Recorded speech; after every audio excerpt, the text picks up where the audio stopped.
Awal mula penduduk Pulau Jawa. Berbicara tentang asal mula penduduk Pulau Jawa ibarat mencari jarum dalam sekam. Betapa tidak, banyak sumber dan data sejarah yang menyatakan berbeda tentang asal mula penduduk Pulau Jawa. Namun, setidaknya, sumber-sumber dan data sejarah yang ada itu memiliki rasionalitas tersendiri sehingga kebenarannya dapat dipertanggungjawabkan secara ilmiah. Berikut saya rangkum beberapa pendapat teori tentang asal mula penduduk Pulau Tanah Jawa dari berbagai sumber sejarah. 4 Kisah Aji Saka. Menurut berbagai tulisan kuno mengenai Jawa, asal-usul Pulau Jawa baru diketahui agak jelas dari cerita mengenai kedatangan Aji Saka. Dalam buku Dunia Mistik Orang Jawa, Roh, Ritual, Benda Magis karya penulis R.P. Suyono pada halaman 5, bahwa pada tahun 78 sesudah Masehi ada seorang utusan dari kerajaan Astina, namanya Aji Saka.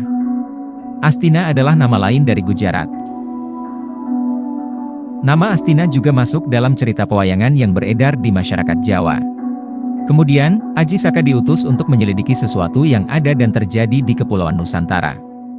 Sesampainya di pulau tersebut, ia mendarat di bagian timur Pulau Jawa yang saat itu masih bernama Nusa Kendang. Kemudian, Aji Saka menaklukkan Dewata Cengkar. Tetapi, Aji Saka kemudian dikalahkan oleh Daniswara, putra Dewata Cengkar. Karena kalah, maka Aji Saka kembali ke Astina. Tahun 125 Masehi, Aji Saka kembali lagi bersama gelombang perpindahan orang-orang Buddha, dan saat itulah ia berhasil menaklukkan kerajaan Mendang. Setelah kemenangan itu, Aji Saka memindahkan pusat kerajaan ke Purwodadi.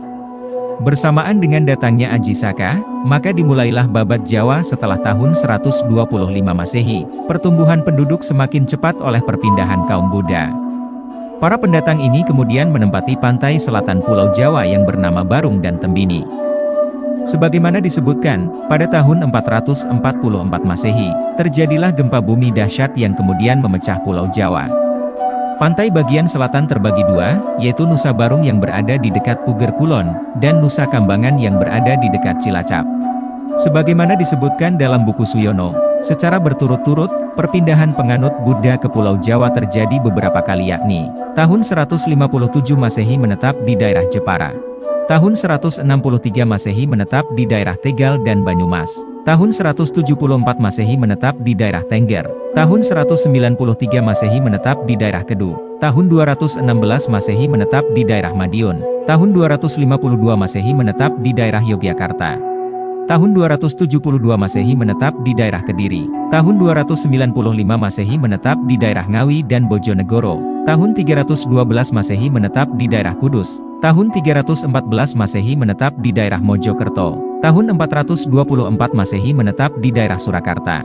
Lebih lanjut, pada tahun 450 Masehi, terjadi lagi perpindahan penduduk dari India yang mendiami tanah yang terletak antara Sungai Cisadane dan Citarum, di Jawa Barat.